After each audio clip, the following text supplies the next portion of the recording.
this is Leia Salonga. And this is Dolly De Leon. And we would like to invite you to see Request sa Radyo. On October 10 to 20 here at the Samsung Performing Arts Theater. For tickets, visit ticketworld.com.ph and follow us on social media at Request sa Radyo on Instagram and on Facebook.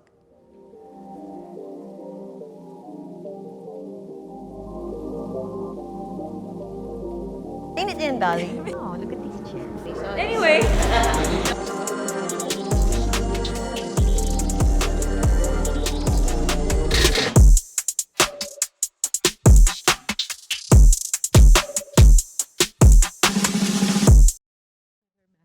Hey, wow, look at these chairs.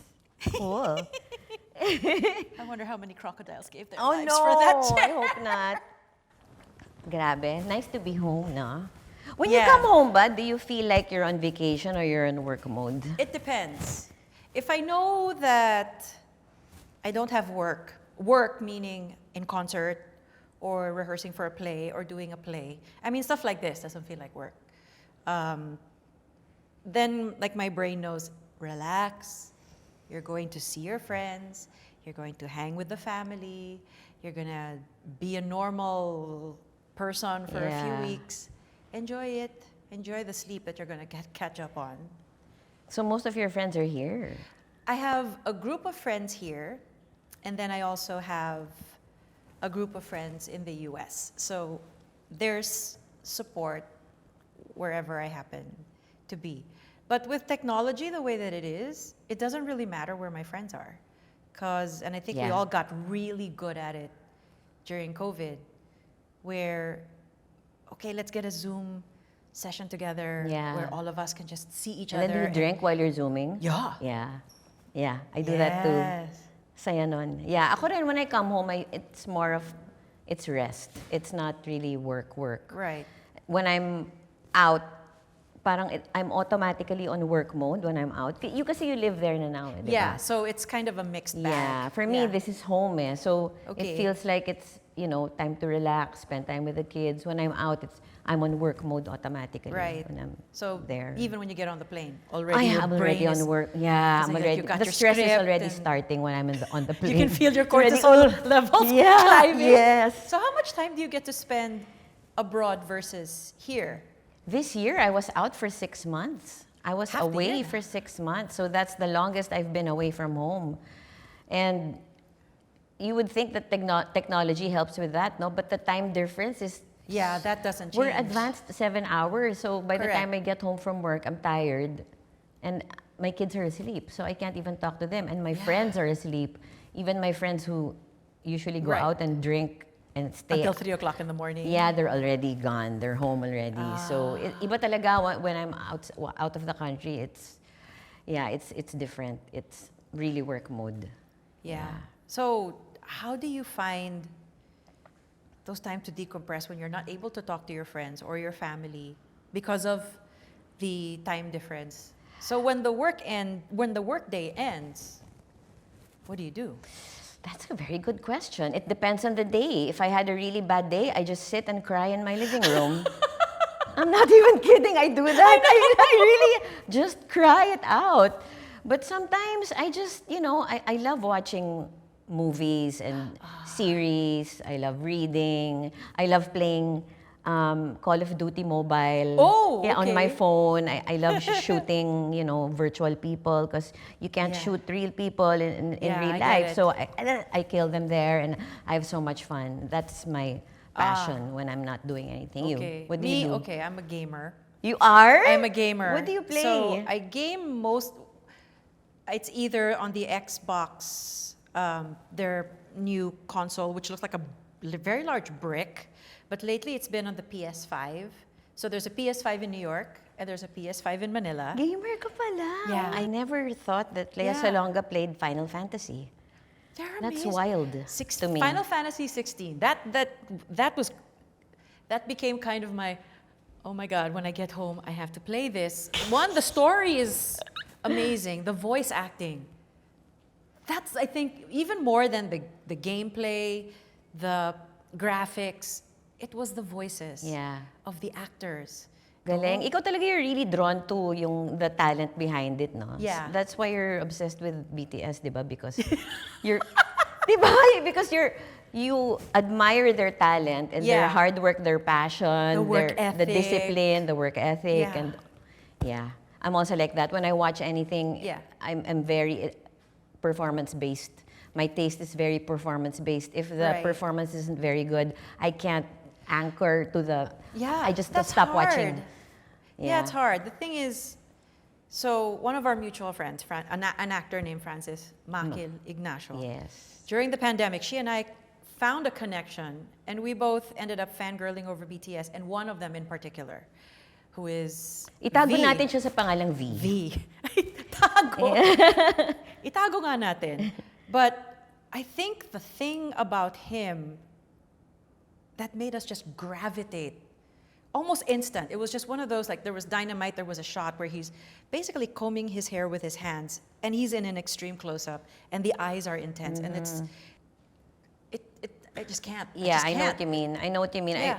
When I watch these groups, these K-pop groups, I'm really drawn to the one who has a lot of passion, and Yeah. the way they do it is they're communicating with me. They're not just dancing. Yes. There's a story. And it doesn't have to be the best singer. Yeah, no. It doesn't have to be the best dancer.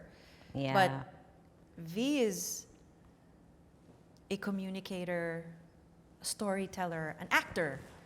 Yeah. And it's something that just totally captured me. And it's because it's of a him. chokehold. It's a chokehold. It's not even a come. It's no. Yeah, It's here. yeah. Wala kang It's that. choice. Wala Sama kang ka sa choice. akin. Oo. Exactly. Yeah, and he's helped you survive the pandemic, di ba? V? Yeah. Yeah, same. Ako not Absolutely. V, but for me, it was unique Salonga. Yung mga Salonga talaga, ano bang meron sa No mga relation, yan? I don't think. No, But you're not related. Siyempre, ni-research ko na, you're not related. But I survived that. The year I got back home from working on an international film, I was Yeah. so depressed because it was an end of a creative process for me, and it really got me so down that when I got home, I don't even know how I encountered him, but I just started listening to his music, and it was so soothing, and Yeah. his lyrics were telling me, it's gonna be okay, Dolly, you're gonna be fine, okay lang yan, you're not alone, I'm here. So he has that effect on me, parang same with Vina, you know. It's not a crush, it's not No, it's something, not. it's nothing It's like not. that. It's an admiration for the talent and Yeah. for the drive that they have. And they're so young. But he helped me survive the pandemic. yeah, everyone Talagang, had a coping mechanism. yeah. But it's nice when you latch on to another artist. And people had baking. I mean, sure, I had baking also. Cooking, Planting, were you planting? No, I wasn't planting. I Yeah. mean, I didn't get into, Plants. getting into plants until after I moved back to New York. So only in like the last year when one of my best friends gifted me with a calathea. Still alive? Still very Wow, much galing. alive. Green thumb ka. It's been repotted, and there are new leaves that are coming. I'm like, I feel so fulfilled. Yeah. I'm Yeah. bringing forth new life, and so more plants came. Yeah, iba yung feeling talaga when something grows because of you. That I got Yeah. into plants during the pandemic. I don't have a green thumb. Our helper helps me keep them Okay. alive, but I just love taking care of plants and watching them grow. And I also was Yeah. into crochet. Tita things, literally, talaga, nung Yeah. pandemic. You know, baking bread. Yes. Baking, isipin mo yun, me baking bread. Pero sarap. Yeah. It's very therapeutic. It was another actor that got me into sourdough. Another Filipino actor who I began his career here, started as a child, Joaquin Valdez. So Oh, yeah. So he was like doing The Lion, the Witch, and the Wardrobe, I think some Chronicles of Narnia musical here. That's where I think he started. And now he's in London. He's doing shows at the Mini A Chocolate Factory. Ang galing. He just finished The Baker's Wife. I saw him in 2 shows. So to see another Filipino doing really, really well, Yeah. it made, and I took Nick with me. Nick is my baby, who's not a baby anymore. Yeah. So we both went and we both celebrated that here's somebody that we consider a friend, somebody who started in the same place that we did and is thriving and doing very well, very successful, you know, and making his own dream come true. And Galing. yeah, Galing. and he's the one who got me into baking sourdough. So there was an exchange of information, even through the pandemic, where you know, there was the feeling that you're not alone, and then you're actually doing something, being taught by somebody else Yeah. to do something at home. And Like, okay, I feel who- productive. Yeah, and somebody who's really doing well in the West End. Galing. Grabe. That reminded me of the first time I really, really ever heard about you when you got the part for Miss Saigon. Oh my gosh. I was in college in UP taking theater arts, and all of us were talking about you. Of course, we already knew who you were because of Annie. Right. And, you know, Tomorrow. You popularized that song in the Philippines. Yeah. And then when we heard that a Filipina, an 18-year-old Filipina, ka-age ko halos, you're 2 years younger than me eh. Yeah. Pero parang feeling ko parang we're contemporaries. Absolutely. Grabe yung pride, yung feeling of pride na there's a Pinay who's going to make it there. And then it was a huge success. Kasi it's never been staged before. You were the first one. Yeah, that was the original production. Yeah. And So yeah. I kind of carry that with me to this day, the pride that you brought to the Philippines. Parang, kasi when something crazy happened to me 2 years ago, you know, the crazy thing, the film that I did, Triangle Yeah. of Sadness, I felt like there was so much pressure on me kasi parang feeling ko para akong Olympian na lalaban sa isang sport na kailangan Yeah. galingan ko kasi I'm not just Dolly doing this eh. I'm representing the Philippines. 100 and So, something million people. iniisip talaga kita noon na the way you were able to assimilate right away with the Brits. To your point, saying that you were able to do this, given that it was an original production of something, we had no idea Yeah. if it was going to be a hit or Scary. not. It's frightening, it's intimidating, it's overwhelming, it's all of these things. And I was a kid. And thankfully there was a lot of us that went. Thankfully my mom was also there to kind of take some of the pressure off. But here is this country that's sending you off with well wishes and hopes for the best. Yeah. And you're over there on the other side of the world, kind of flying blind a little bit. Where is what we're doing working? And I wasn't trained in the same way that, say, a lot of theater kids that went to college with all the technique and with all the knowledge. I didn't have that. I was in college for something completely different. Yeah. So it was like, okay, so I had to really depend on the director. Thank goodness he was a genius. So on the director, our producer, the creative forces behind the music and the lyrics, and just to try and navigate this. Yeah. It was nuts. It was a crazy time. And your mom too. I mean, Yeah. if not for her, ang hirap nun to Ang survive hirap something nga. like that. Batang-bata ka pa. Yeah. Tsaka bilib ako sa'yo kasi you never got embroiled in any kind of controversy at that time. It would have been easy too kasi you're a kid. If that were me, 18 years old sa London, whoa!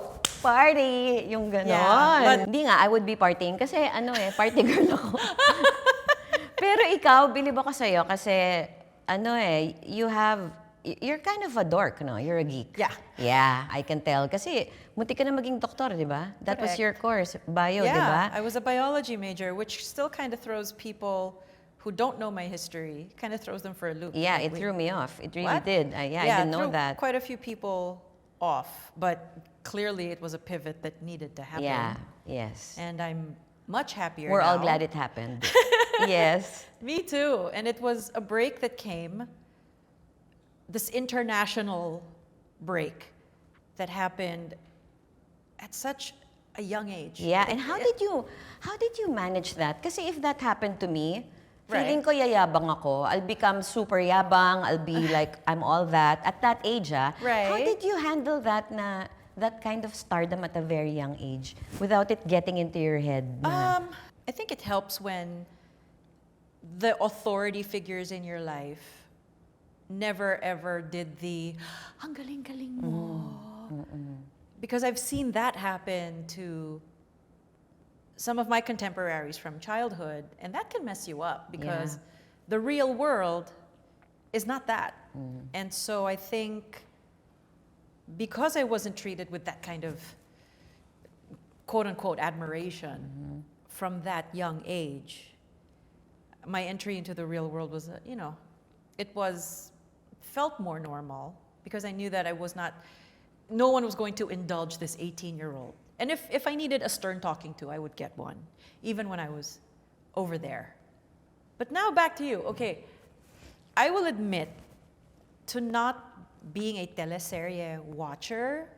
So even though you're most likely such a familiar face in this country from having had regular teleserye and theater work and film work here in the Philippines, there was so much that I had not seen just because my viewing habits are what they are. Yeah. But then here comes, your name was everywhere with this movie, this triangle of, and you got nominated for a Golden Globe, and I'm like, wow, she's attractive and beautiful and Wow, thank you! Grabe ka! ganda ng babae to. And then I think they were showing excerpts. I would see excerpts of Triangle. Yeah. Of your scene in particular. It's like I remember a fire.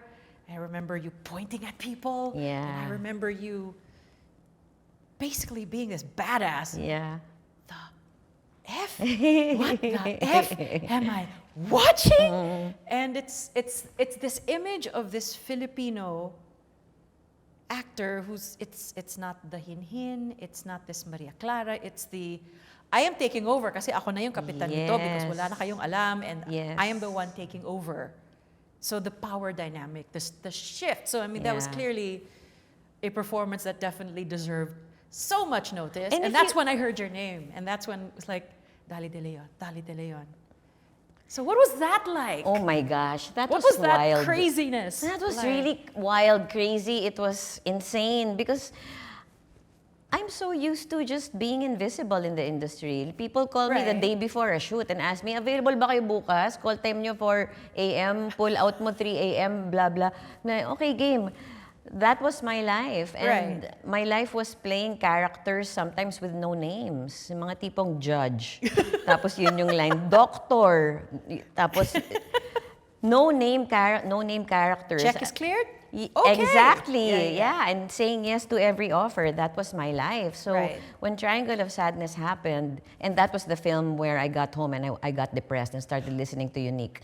So because the creative process was so fulfilling there. It was because the director Ruben Ostlund really gave us all room to explore and give suggestions and collaborate truly with him. Right. So when I got home, and it was the pandemic when I got home, I was terrified because what am I gonna do now? There are no plays. There's nothing. I'm gonna go back to doing these nameless parts again. I would just cry almost every night for like 3 days because it was just so... It was hard to let go of something like that, of a process like that. Cut to a year later, biglang the film came out, and then it exploded, and all of the noise happened. It was wild. I really couldn't take it. In fact, dumating sa point na tinawagan ko pa si Clint dahil, Clint, anong gagawin ko? Yung gano'n. And he gave me so much advice na to this day I still remember, and it really helped a lot. So I think one way of coping that I did was I called and got in touch with my friends who were already very successful at that point. Because in my batch of theater students, all of them were flying high and all of them were successful. I was the only one still struggling. So by the time that happened to me, everyone already knew what I was feeling. So it was easy to just call them and say, "Uy, ano ba to? Guys, this is crazy. What's happening? Ganyan, ganyan." So it took me a while to really absorb what was happening. I was resisting it in the beginning. I didn't really like the attention. I didn't like it at all. I hated it. I felt like everything was phony. Like, my gosh. I felt like, the showbiz. This is so showbiz. Can I just act? Gusto ko lang umarte. Ba't kailangan ng ganitong ganyan-ganyan? All right. But later on, it took me about a year and a half to finally just come to terms with, okay, this is really how it works. This is the business. Yeah. The job doesn't end on set. after that, you have to do a lot of other things, and you have Promotional to junkets and Yes. interviews. Oh my and gosh, yeah, and answering the same dinners, question. answering the same questions every single time, and Oo. sometimes it gets to you, but you just stop. I mean, you have to just pull through and Right. do make the best out of it. And then I realized I shouldn't be resisting it. This is actually a gift because It is. right. So, but kasi it happened to me in my early 50s. So it's not It something happens when it's supposed to. I'm not accustomed to that. So it was really hard for me to come to terms with that. It was weird. It was strange. So it's only now that Okay. I'm more comfortable in my own skin. I'm just accepting like, di ba, Dali, ito yung gusto mo to do more, meaningful and relevant work. And sometimes with success, you get to choose what to do, right? Which I never had Yes. a choice ever on anything that Right. I did, but now I do. So now I've come to terms with it. But in the beginning, it was really tough. It was hard. Yeah. I'd like to think that that kind of success, and if you're a grounded human being, you'll be able to handle it, and it comes at the right time.